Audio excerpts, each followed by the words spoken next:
윤석열 대통령의 임기가 시작이 되면서 남북 관계는 물론 한미, 한일, 한중 등 주변 군국과의 외교 관계에도 변화가 생길 전망입니다. 네, 이 시간 봉영식 연세대 통일연구원 전문연구위원과 함께 윤석열 정부의 외교 정책 살펴보겠습니다. 어서 오십시오. 안녕하십니까.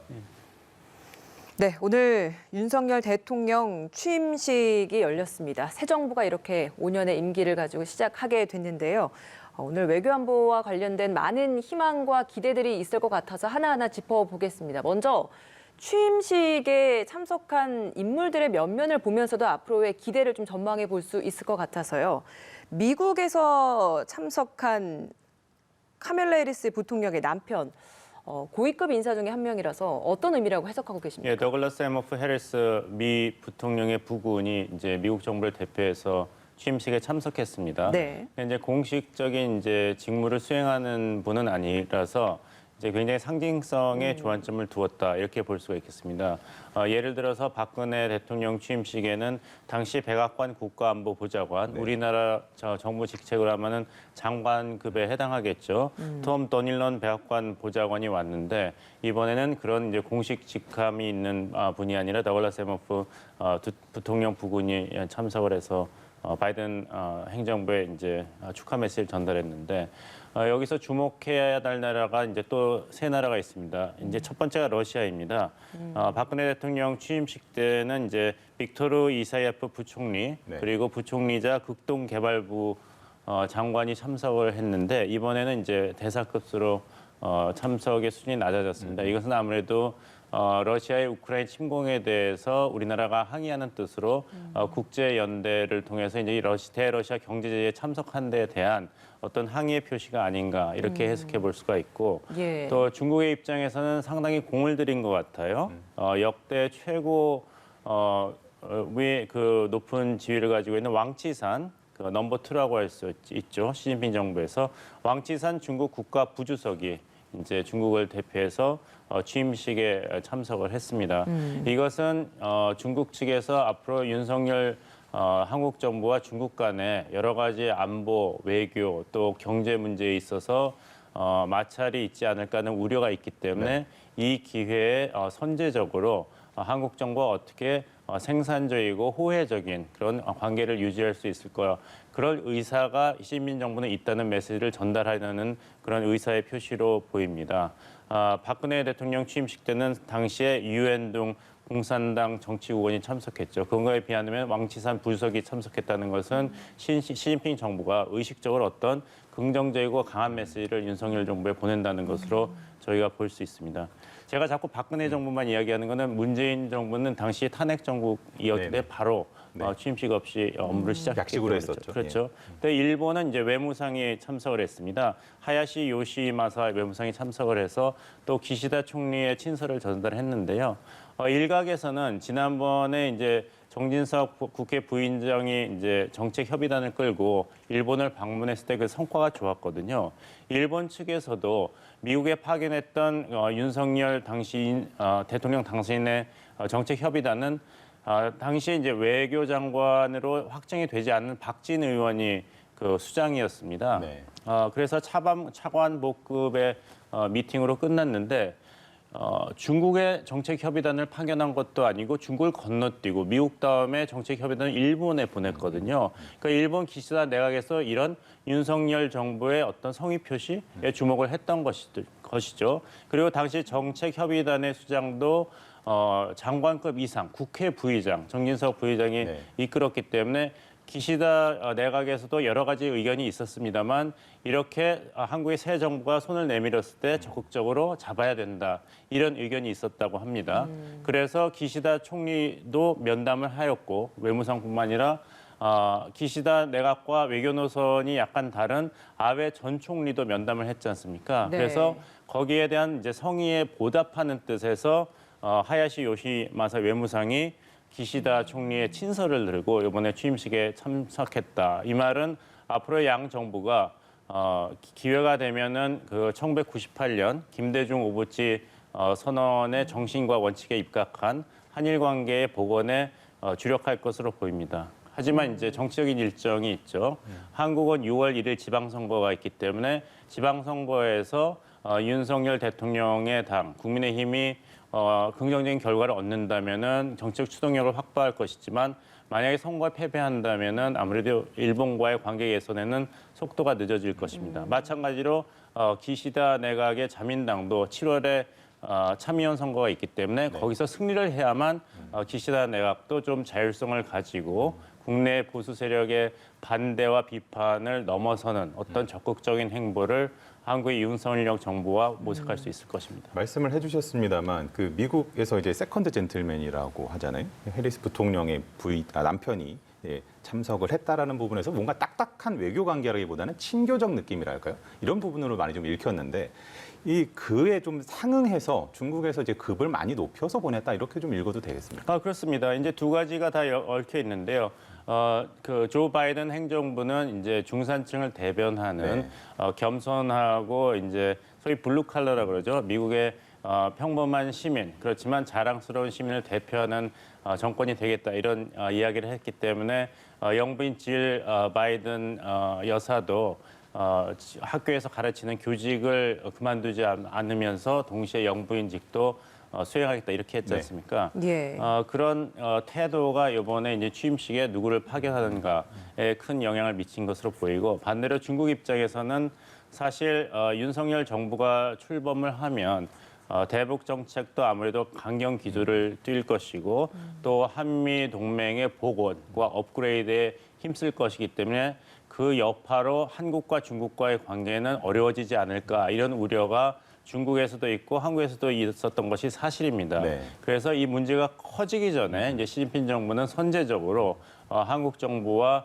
직접적이고 생산적인 대화와 협력을 모색하겠다는 메시지를 좀 더 분명하게 전달하려는 의도가 이번에 왕치상 부총리의 취임식 참석으로 나타났다 말씀드리겠습니다. 예. 사실 윤석열 대통령은 후보자 시절에도 한미 관계 굉장히 중시했고 한미일 동맹도 굉장히 중시했습니다. 그런 차원에서 앞서 말씀해 주셨던 것처럼 가장 먼저 이제 특사같이 이제 정책협의단도 일본에 파견을 했기 때문에 뭔가 우호적인 분위기의 물꼬를 처음 시작부터 틀려고 했던 것 같은데 과연 그러면 그 친서에서 담긴 내용과 앞으로의 그런 이번에 왔을 때 의미를 저희가 어떻게 좀 해석을 해봐야 되는지 좀 더 깊이 있게 좀 말씀해 주신다면 어떻게 할 수 있을까요? 정확히 말씀하셨는데요. 이제 중국 입장에서 생각을 해봅시다. 그러면은 한미 동맹을 고려해 볼 때 윤석열 대통령 당선인이 미국의 이제 정책 협의단을 먼저 보냈다. 이것은 중국으로서도 놀라운 일은 아니죠. 근데 그 다음에 정책 협의단이 중국으로 대부분 가야 될 텐데 예. 아니면은 한국의 이제 대통령 당선인이 주요 협력 국가 즉 미국, 일본, 중국에 동시에 정책 협의단이라든지 특사를 파견하는 게 전례였지 않습니까? 네. 근데 이번에 미국의 정책 협의단을 파견한 다음에는 일본으로 갔단 말이에요. 예. 그럼 중국 입장에서는 더 적극적으로 나오는 그런 그 정치적인 고려가 이제 분명해진 것이죠. 그런 면에서 본다면 이번에 이제 윤석열 정부는 두 가지 면에서는 좋은 게 있고 또 나쁜 게 있다고 보입니다. 좋은 것은 나쁜 것부터 말씀드리자면 그 언제보다도 외교안보 환경은 굉장히 엄중하다. 이 취임사에도 지적을 했습니다만 그것이 현재 국제 정세라고 말씀드릴 수가 있죠. 러시아가 우크라이나를 침공하면서 국제 체제의 기본 질서라든지 주권 원칙이 심하게 훼손됐지 않습니까? 그다음에 북한 입장에서는 계속 국방력 강화 차원에서 계속 미사일 실험이라든지 그것을 계속하고 있고 또 2018년에 그 핵실험, 장거리 미사일 실험 모라토리엄을 이제는 파기하겠다 이런 입장을 보였기 때문에 한반도에서의 안보 위기설이 나오고 있고 예. 여러 가지 어려운 점이 또 미중 간의 패권 경제도 있죠. 그런 급변하는 그리고 위급한 국제 안보 정세에서 한국이 어떻게 위치를 잡을 것인가. 과연 계속해서 중국과 미국 사이에서 전략적 모호성 정책을 고수할 것인가. 아니면 전략적 모호 정책을 계속했다간 오히려 한국의 국제 공신력과 신뢰가 저하되고 오히려 한국을 따돌리는 그런 국제 정세에 말려드는 것은 아닌가 이런 우려가 있습니다. 하지만 또 좋은 면으로 본다면은 숙제가 분명해졌죠. 이제 한국이 꼭 해야 될 과제들이 그대로 나와 있습니다. 그러니까 윤석열 정부는 좌우우면하면서 과연 우리가 어떤 외교 안보 이슈를 먼저 해결해야 되는가, 어떤 태도를 취해야 되는가에 대해서는 어떻게 본다면 해답이 이미 주어진 그런 상태에서 출범한다고 말씀드릴 수가 있는 것이죠.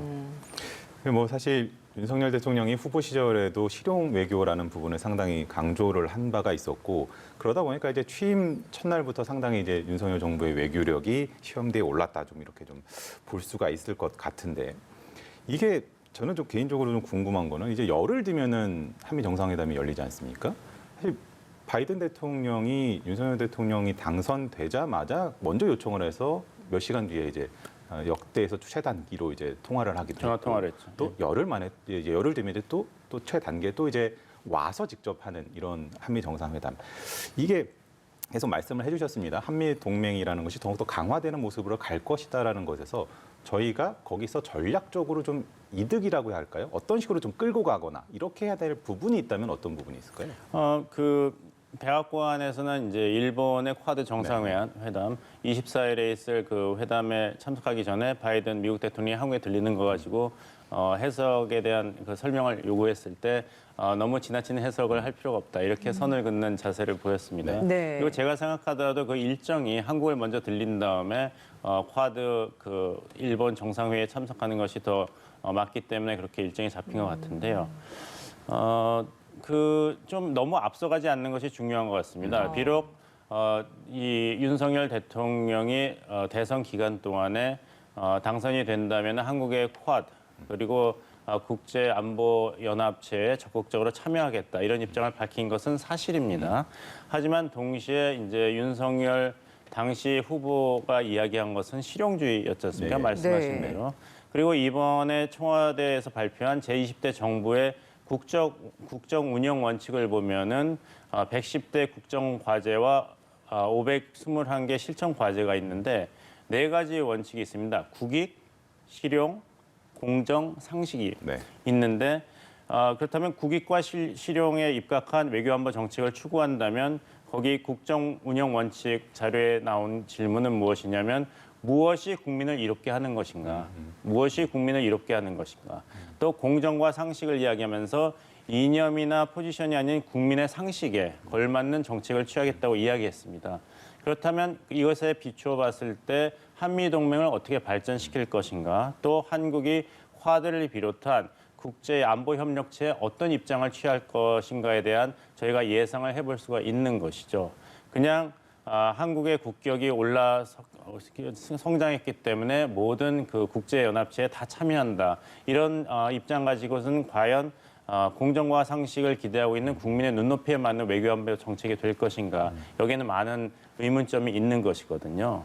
그래서 이제 그 윤석열 정부에서 이야기하는 것이 자유, 평화, 번영에 기여하는 글로벌 중추 국가로 성장하는 것이다. 이렇게 얘기하면서 향후 5년 동안에 약 16조 원의 국가 예산을 이 목표 달성에 투자하겠다고 이야기를 했습니다. 그렇다면 무엇이 글로벌 중추 국가가 될 것인가, 그 과제가 무엇이냐, 여기에 대한 대답할 준비가 돼 있어야 된다는 것이죠. 아무래도 뭐 그런 부분에서 오늘 그 취임사에서도 이제 뭐 국제적인 문제에서도 그래서 적극적으로 역할을 해야 된다라는 부분을. 예, 그래서 저도 좀 눈에 띈 부분이 바로 그 부분이었습니다.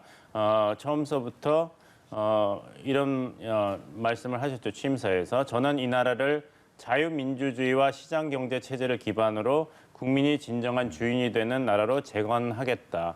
여기까지는 뭐 그다지 놀라운 게 없습니다만 바로 뒤에 국제사회에서 책임과 역할을 다하는 나라로 만들어야 하는 시대적 소명을 갖고 오늘 이 자리에 섰습니다. 이건 굉장히 네. 그 글로벌한 입장을 표현한 것이거든요. 그러면서 현재 국제사회는 몇몇 나라만 참여해서 해결하기 어려운 난제들이 직면해 있습니다. 자유는 보편적 가치입니다. 우리 사회 모든 구성원이 자유시민이 되어야 합니다. 하면서 존경하고 사랑하는 국민 여러분 다음에 또 글로벌 시민 여러분 네. 이렇게 얘기를 했단 말이에요. 그러니까 이제 대한민국 국민의 상대로만 한 이 취임사가 아니라 네. 전 세계 시민이 보고 있다는 것을 의식하고 말씀하신 취임사였다. 이런 면에서는 예상보다 굉장히 높은 수준에서 한국의 글로벌 입지 그리고 글로벌 가치를 강조한 취임사였다 말씀드리겠습니다. 중국과의 관계도 좀 더 구체적으로 짚어보고 싶습니다. 중국이 오늘 오후에 외교부 정례 브리핑에서도 논평을 냈습니다. 중국 정부는 윤석열 정부 출범 이후에 한중 전략적 협력 동반자 관계가 전진되기를 바란다. 사실 그냥 시청자들이 듣기에 형식적인 의례적인 이런 표현이라고 할 수 있을 것 같은데 전문가로서 듣기에는 이런 어떻게 해석할 수 있는 건지도 궁금합니다. 중국은 이제 전통적인 그 기본 입장을 되풀이하였다. 비록 이게 두 가지 채널이 있습니다. 하나는 이제 중국 정부의 외교부를 통한 입장 표명이 있고 하나는 황구시보와 같은 민간 언론 매체를 통해서 메시지를 전달하는 방법이 있습니다. 네. 흥미로웠던 것은 지난 3월에 이제 대통령 선거 결과가 나오고 네. 윤석열 후보의 당선이 결과가 나온 다음에 네. 중국의 언론 매체에서는 일종의 경고 메시지를 보냈어요. 축하 메시지보다는. 그러니까 어떤 얘기를 했냐면은 지정학적인 조건은 변화시킬 수가 없다. 한국과 중국은 서로 멀리 이사갈 수가 없는 이웃 나라다. 이 점을 직시하고 기억해야 된다. 네. 두 번째는 1992년 양국 국교 정상화 이후로 양국이 그동안 축적해온 그런 업적 그리고 발전을 무시해서는 안 된다. 즉 지속성을 강조했던 것이죠. 그것은 무엇입니까? 정치적 안보적인 문제에서는 서로 충돌하지 말고 경제 이익을 도모하는 데 집중하자. 이런 것이었는데 그리고 이제 윤석열 당선인 측에서 중국에 대한 정책에 대한 설명을 요구했을 때 이런 대답을 했습니다. 앞으로 중국에 대해서는 한국을 상호 존중하는 네. 그런 입장을 요구하겠다. 그러니까 이제 황구시보에서 얘기한 대답은 무엇이었냐면 언제 중국이 한국을 무시한 적이 있냐. 중국은 항상 한국을 존중해 왔다. 그러니까 이제 중국의 메시지는 지난 5년 동안 문재인 정부와 잘 지냈던 한중 양국 관계를 성급하게 또 파괴시키는 그런 행위는 조심해야 된다. 이런 메시지를 전달한 것이죠. 네. 그래서 아무래도 이제 한중 관계에서의 몇 가지 그 시험대가 있을 것 같습니다. 예. 문제의 출발은 아무래도 북한의 도발 행위이죠. 아시겠습니다만 이제 북한이 계속 단거리, 그다음에 장거리 미사일 실험을 하고 있고 7차 핵실험 가능성도 계속 대두되고 있습니다. 근데 지금 미중 간의 패권 경쟁이 심화되고 있고 러시아의 우크라이나 침공으로 신냉전이라고 불리우는 이제 첨예한 대립 구도가 계속 국제 체제에서 굳어지고 있지 않습니까? 그래서 북한이 이런 장거리 미사일 실험을 한 것은 분명히 그 유엔 안보리 결의안 위반입니다. 하지만 중국과 러시아가 유엔 안보리에서 비토를 행사하고 있기 때문에 새로운 대북 결의안이 채택되고 있지 않는 상태예요. 그렇다면은 대한민국 국민의 생명과 안전을 책임지고 있는 수장으로서 윤석열 대통령은 어떤 입장을 취할 것인가? 계속 2017년 문재인 정부가 발표한 삼불 입장을 고수할 것인가? 아니면은 이제 삼불 입장을 고수할 명분도 실익도 없다. 실용주의 입장에서 유엔 안보리에서 북한에 대한 어떤 강력한 제재를 채택한다면 모르겠으나 유엔 안보리가 사실상 아무런 조치를 취하고 있지 않은 상태에서 그럼 대한민국은 고도화된 북한의 핵 미사일 위협에 대해서 그냥 무방비 상태로 있을 것인가? 그래서 이제 공약으로 그 당시에 대선 기간에 이야기한 것이 미사일 방어 체제의 강화였죠. 사드를 추가 도입한다든지. 네. 그렇지만 이것은 중국의 입장에서는 중국의 핵심 이익을 그대로 건드리는 한국의 조치이기 때문에 신중해야 된다. 이런 메시지를 이미 내놨습니다. 네네. 여기에 대해서 이제 윤석열 정부가 어떤 입장을 취하고 그 입장을 취했을 때 중국이 어떻게 반응하는가. 이것에 따라서 향후 5년 동안 한국과 중국이 어떤 전략적 그리고 호혜적인 관계를 꾸려 나갈 것인가를 저희가 가늠해 볼 수가 있을 것입니다. 그러면 그 초반에 윤석열 대통령이 당선 확실시 됐을 때, 당선이 확정됐을 때 중국에서 경고 메시지를 내놨다고 하셨잖아요. 그때의 기조와 지금 이렇게 외교부 정례 브리핑에서 내놓는 이런 기조로 봤을 때는 조금은 좀 변화가 좀 있다라고 봐야 되는 겁니까? 그 근본적인 변화가 있다고 말씀드리는 것은 좀 성급한 것 같고 예. 하지만 전략적 차원에서 좀 더 신중한 태도를 보이고 있는 것은 맞습니다. CIA 국장이 이번에 의회 청문회에서 이런 이야기를 했죠. 러시아의 우크라이나 침공에 대한 중국의 입장이 어떤가란 질문에 대해서 영어로 unsettled, 그 시진핑 정부도 당혹해하고 있다 이런 이야기를 했거든요. 네. 그러니까 중국 입장에서도 항상 강조해 오고 있는 국가 주권 원칙을 러시아, 중국과 가까운 국가인 러시아가 그대로 그것을 무시한 것 아닙니까? 그래서 중국의 입장에서는 러시아와 너무 가까울 수도 없고 너무 멀 수도 없는 아주 어려운 입장에 처해 있기 때문에 이런 급변한 국제 안보 정세에 대해서 적절히 대응하기 위해서는 시진핑 정부도 소위 그 단속을 해야 되는 것이죠. 특히 아시아 지역에서. 그래서 윤석열 정부와 처음서부터 강대강으로 나가는 것보다는 서로 타협할 부분을 찾아보는 그런 식으로 입장을 일단은 선회한 것으로 보입니다. 네. 저는 이걸 한번 여쭤보고 싶은데 사실 그 시청자분들께서 기억하실 때는 2017년 이제 문재인 전 대통령이 취임 직후에 사실 사드 때문에 뭐 중국 정부에서 공식적으로 인정하지는 않았습니다만 사드 보복이라는 것으로 경제적 타격을 상당히 많이 받았었단 말이죠. 그것을 해소하는데도 상당히 오랜 기간과 공을 들였어야 했고요. 근데 그렇게 강경하게 나올 수도 있을 텐데 왜 이렇게 중국 정부가 좀 입장을 좀 태도 전환을 모색하고 있다. 왜 이렇게 좀 기류 변화가 있다고 봐야 될까요? 두 가지 말씀을 드리겠습니다. 아까 말씀드린 대로 2022년에 외교 안보 그리고 경제 정세가 중국이 한국에 대해서 강경책을 취하는 것보다는 유연한 태도를 보이는 것이 중국이 핵심 이익을 보호하고 도모하는 데 더 유리하다. 이런 전략적 판단이 있는 것 같습니다. 두 번째는 이제까지 이제 사드 배치 거기에 따른 중국의 소위 보복 행위에 대해서 이제 중국 정부도 몇 년의 시간이 흘렀기 때문에 나름대로 개선이 끝났지 않겠습니까? 네. 그래서 봤더니 오히려 손해가 많았다. 그 여러 가지 여론조사를 보면은 중국에 대해서 부정적인 감정이 한국 국민 사이에서 특히 젊은 층에서 이렇게 높은 적이 없습니다. 또 중국이 인정은 하진 않지만 비공식적으로 한국 기업에 대해서 그 보복을 가했을 때 몇 년이 지났는데 사실 한국 경제가 다행히 그 사드 보복의 여파를 이겨냈거든요. 그러니까 중국 입장에서는 같은 칼을 두 번 쓸 수는 없는 것이죠. 그 칼을 한 번 썼는데 한국이 버텼거든요. 근데 그 칼을 다시 쓴다면은 한국의 입장을 바꾸는데 충분한 압박이 되지도 않을 뿐더러 현재 굉장히 악화되고 있는 이제 대중 감정을 더 악화시킨다면은 한국은 점점 더 중국에서 멀어질 수밖에 없습니다. 그래서 이 두 가지 때문에 중국 시진핑 정부 입장에서는 이번 윤석열 정부에 대해서 일단은 임기 초반에서는 굉장히 유연한 태도를 보일 것으로 보입니다. 그러니까 뭐 지금 말씀 중에 들어보니까 대선 후보 시절에 윤석열 대통령이 당시에 이제 뭐 그 한국 젊은이들이 갖는 반중 감정 또 뭐 중국 젊은이들이 갖는 반한 감정에 대해서 언급을 했던 것이 또 생각이 나기도 하네요.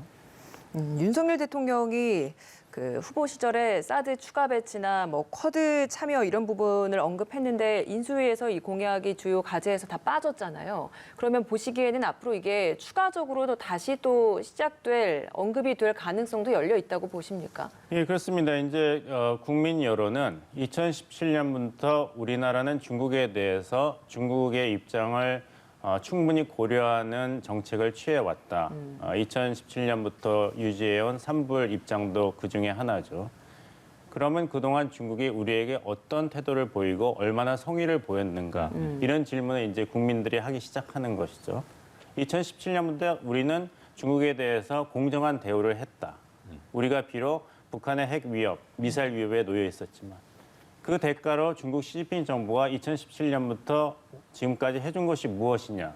문재인 정부는 시진핑 주석의 한국 방문을 줄기차게 요구를 했는데 코로나를 이유로 해서 계속 중국은 거부를 했거든요. 그렇다면 우리는 언제까지 2017년 약속에 우리가 발목을 잡혀 있어야 되는가. 북한은 계속 미사일 능력을 고도화하고 있는데 이런 질문을 하게 되는 것이죠. 그래서 윤석열 정부는 너무 앞서가지는 않되 북한이 도발 수위를 높인다면은 거기에 대해서 적절하게 비례적으로 대응하는 그런 외교안보 전략을 취할 것으로 보입니다. 아까 말씀드린 대로 만약 북한이 다시 한번 ICBM 테스트를 하고 화성 15형이 아니라 17형 시험 발사에 성공한다 그러면 그리고 유엔 안보리가 새로운 대북 결의안 채택에 실패한다면 네. 그때는 그 대선 기간 동안에 이야기했던 미사일 방어 시스템의 고도화, 강화를 정책으로 실현할 가능성이 높아지는 것이죠. 거기는 이제 한국 정부가 스스로 사드, 예. 고도 미사일 방어 체제를 미국으로부터 도입하는 조치도 포함될 수 있을 것입니다. 일본과의 관계에 대해서는 아까 뭐 구체적으로 말씀해 주셨기 때문에 한 가지만 좀 여쭤보고 싶은데 기시다 총리가 어제 그 기자들과 만난 자리에서 이렇게 얘기를 한 것 같더라고요. 나라와 나라의 약속을 지키는 것을 기본으로 하면서 자국의 일본의 일관된 입장에 근거해서 대처하겠다.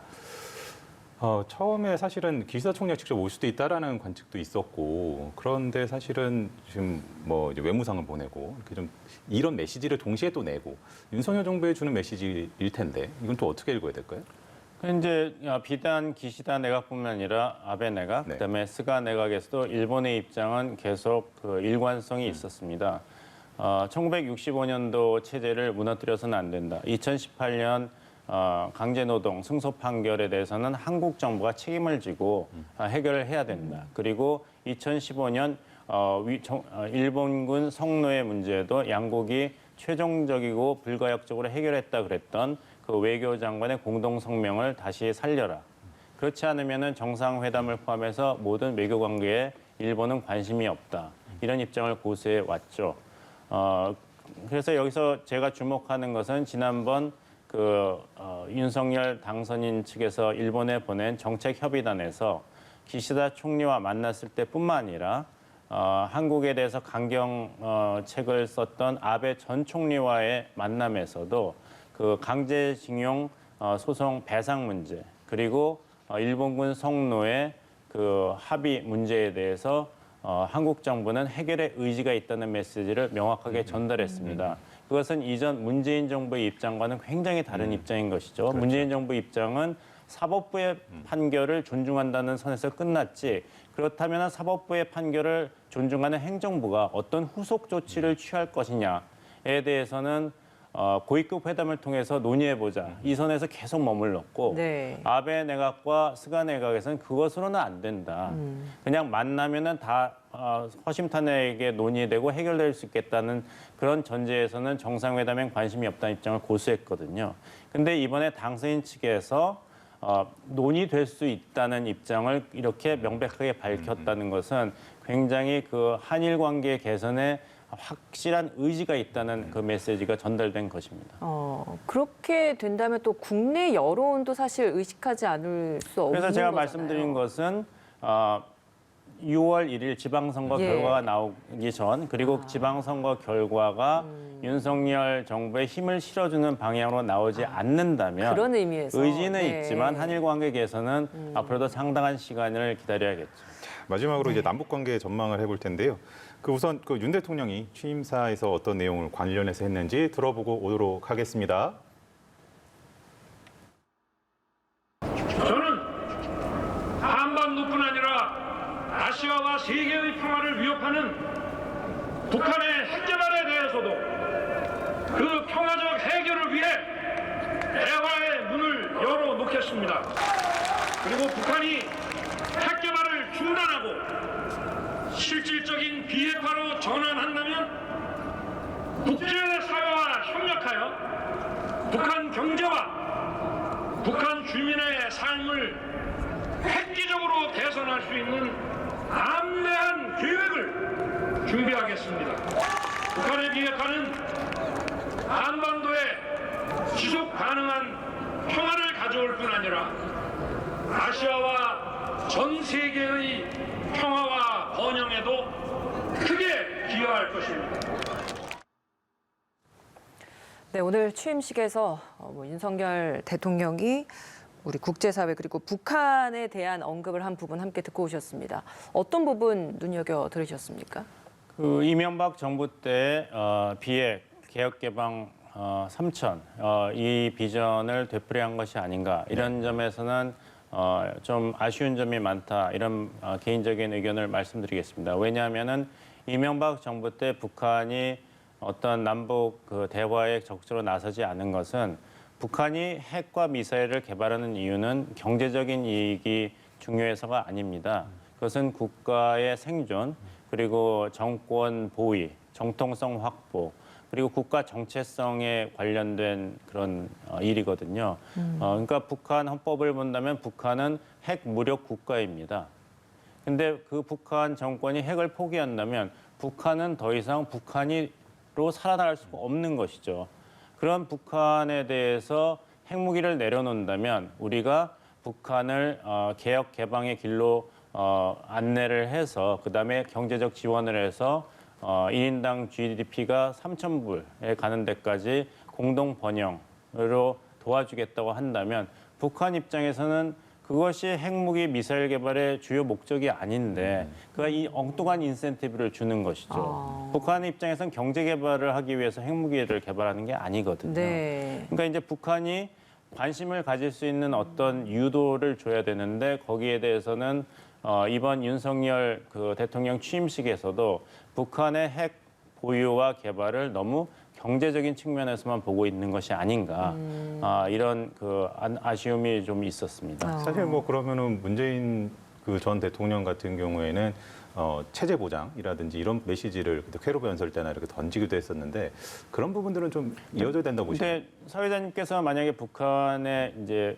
최고 전엄 지도자라고 한다면 대한민국 대통령이 5년마다 바뀌는데 미국 대통령 말도 믿을 수가 없는데 북한이 변화한다면 개혁 개방한다면 우리가 체제 보장을 약속하겠다. 이 말이 얼마나 설득력 있게 들릴까요? 핵무기를 보유하는 것에 비교한다면. 그리고 대한민국 정부 입장에서는 북한은 중국처럼 개혁 개방을 통해서 번영의 길로 가야 된다. 그것이 핵무기를 소유하는 것보다 더 공화국과 정권 안위의 확실한 보장책이다. 이렇게 이야기를 한다고 할 때 그러면 이제 김정은 위원장 입장에서는 우리 입장에서는 북한이 제2의 중국, 베트남이 된다면 연착륙이 가능하다. 소프트 랜딩이라고 그러죠. 이런 얘기를 하겠지만 조종사 입장에서는 연착륙을 한 다음에 혹시 조종사한테 책임을 묻지는 않을까. 그리고 연착륙이 가능을 할까.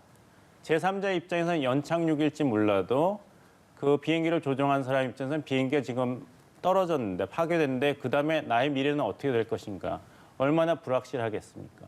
거기에 대한 보장을 미국도 줄 수가 없고 한국, 일본, 중국도 줄 수가 없다면 북한 정권 입장에서는 비핵화를 실행하기는 참으로 어려운 것이죠. 그러면 결론적으로는 사실 핵 보유를 인정해 주는 것밖에는 북한이 그것이 국제사회에 북한의 주장이죠. 문을... 우리가 핵무기를 가졌는데 왜 핵 국가로 인정을 하지 않는가. 네. 이 입장을 계속 미국한테 전달하고 있고 미국 입장에서는 인정할 수가 없다. 왜냐하면 북한을 핵 국가로 인정하는 순간에 더 이상 북한 비핵화가 아니라 핵무기 군축, 회담에 미국이 응할 수밖에 없습니다. 그러면 지금 올해 들어서 벌써 15번째 도발을 계속하고 있는 거잖아요. 이것도 같은 연장선상에서의 의미로 해석을 해야 되는 겁니까? 예, 그렇습니다. 그러니까 이제 핵 능력, 한 국가의 핵 능력이라고 얘기하면 세 가지 요소를 다 갖춰야 됩니다. 우리는 대개 이제 핵탄두에만 주목을 하는데 물론 핵탄두가 중요하죠. 네. 하지만 핵탄두가 있어도 그것을 목표점에 타격을 할 수 없다면 소용이 없지 않습니까? 그러니까 잠수함도 개발해야 되고 폭격기도 개발해야 되고 또 미사일도 개발을 해야겠죠. 그래서 북한은 계속 15차례나 미사일 실험을 하고 있는 것이고 또 하나는 이제 통제, 그 지휘부입니다. 그래서 그것을 지휘할 수 있는 능력을 가져야 되는데 북한 입장에서는 아직 미국 본토를 정확하게 타격할 수 있는 ICBM 기술 개발 그 수준에 올라와 있지 않습니다. 왜냐하면은 사정 거리만 확보한다고 그게 성공하는 건 아니거든요. 왜냐하면 장거리 핵미사일은 대기권 밖으로 나왔다가 재진입을 할 때 엄청난 충격과 그 열을 견뎌내야 됩니다. 안 그러면 그 미사일이 목표점을 타격하기 전에 산산조각이 나고 그리고 한 미사일에 핵탄두 하나만 탑재를 한다면은 미국의 미사일 방공망이 그 미사일을 격추해 버립니다. 그렇다면은 핵무기를 먼저 발사한 북한의 김정은 정권은 그것은 종말을 고하는 거나 마찬가지이기 네. 때문에 어떻게 해서든지 미국, 한국, 일본의 그 미사일 방어 시스템을 뚫고 들어갈, 무력화할 수 있는 능력을 먼저 확보해야 됩니다. 그래서 올해만 해도 15차례나 그 단거리, 중거리, 장거리 미사일 실험을 계속 해오고 있는 것입니다. 일각에서는 사실 이렇게 북한이 계속해서 어떤 도발이나 미사일 시험 발사를 하는 것이 국제사회, 미국이나 우리 정부 이게 정권 이양기 이 시기에 우리와도 대화를 하자라는 어떤 의지의 표현이다라고 이야기를 했었는데 그게 아니라 그럼 박사님께서 보시기에는 무기화의 진행 과정 중에 있다 이렇게 보신다는 거네요. 예, 그렇습니다. 메시지를 전달한다. 이것은 굉장히 부차적인 목표고 북한이 이런 미사일 그리고 고도화 노력을 하는 것은 예. 지난 2021년 1월 제8차 당대회에서 이야기한 대로 국방력을 완성하는 목표를 향해서 한 걸음 한 걸음 나아가고 있는 것입니다. 그 김여정 부부장이 친절하게 설명을 해줬죠. 자꾸 우리 보고 도발 행위를 한다 그러는데 이것은 남한으로 친다면은 국방 중기 계획을 하는 것이다. 우리는 우리 나름대로 국방 5개년 계획을 하는데 왜 우리가 하면 내로남불식으로 도발 행위라고 하고 왜 대한민국이 하면은 자주 국방 행위라고 하느냐. 네. 그러니까 북한 입장에서는 이건 기술적인 문제입니다. 전략 목표가 세워졌고 그것을 완성하기 때까지는 어떤 정치적인 압박, 경제적인 압박이 있더라도 뚜벅뚜벅 그 완성을 향해서 가는 것이죠. 그럼 이걸 한번 좀 여쭤보고 싶은데 북한이 이제 관영 매체에서는 침묵을 했습니다만 대외 선전 매체를 통해서 윤석열 대통령을 상당히 원색적으로 좀 비난을 했습니다. 호칭을 쓰지도 않았고 주변에 온통 친일, 친미 분자, 동족 대결 분자들밖에 없다라고 표현도 했고 외교장관 공간 꾸미는 것에서는 정말 원색적으로 비난을 했더라고요. 이걸 왜 여쭤보냐면 사실 그때 이제 노무현 전 대통령에서 이명박 전 대통령으로 넘어갔던 시기에 그때 이제 저희가 천안함 폭침이라든지 아니면 연평도 포격이라든지 이런 것들을 겪은 걸 다 기억을 하셨기 때문에 이런 표현들이 혹시 그런 가능성 좀 시청자는 불안할 수도 있을 것 같거든요. 핵실험도 얘기도 나오다 보니까. 북한 정권 입장에서는 대한민국 국민이 불안하기를 원하겠죠. 대한민국이 불안해하면 불안해할수록 윤석열 정부의 안보 능력에 대해서 의구심을 가지면 가질수록 한국에 대해서는 이제 협상력은 더 높아지는 거 아니겠습니까? 그러니까 이런 원색적인 발언을 하면서 자극을 하면서 새로운 정부가 어떻게 반응하는 것을 이제 보고 있는 것이죠. 그러면 추가적인 지금 이 무기화 과정 중에 있으니까 더 큰 어떤 도발 가능성도 열려 있다라고 보실 것 같은데 그게 7차 핵실험이겠습니까? 그렇습니다. 7차 핵실험은 이제 준비 단계가 거의 끝난 것으로 미국 정부 당국, 우리나라 정부 당국도 파악하고 있고 문제는 타이밍이죠. 타이밍은 두 가지 면에 있는데 이제 정치적인 타이밍이 있지 않습니까? 그래서 한미 정상회담의 결과를 본다든지 아니면은 이번 여름에 한국군과 주한미군이 어떤 식으로 연례 연합훈련을 할 것인가를 보고 거기에 대해서 핵실험을 결정할 가능성이 있고 두 번째는 아까 말씀드린 대로 이것은 북한이 스스로 규정한 숙제입니다. 국방 현대화 계획이기 때문에 국방 현대화를 완성하기 전까지는 지금 이렇게 하겠다고 한 모든 그 군비 개발, 즉 다탄두 미사일이라든지 네. 전술핵, 잠수함 미사일, 초음속 미사일, 그리고 ICBM, 그리고 고도화된 핵탄두 실험을 다 할 수밖에 없는 것이죠. 이런 상황에서 사실 윤석열 정부가 새롭게 시작됐기 때문에 이런 것들을 어떻게 풀어나갈지 저희가 하나하나 지켜봐야 될 것 같습니다. 봉영식 연세대 통일연구원 전문연구위원과 함께했습니다. 오늘 말씀 고맙습니다.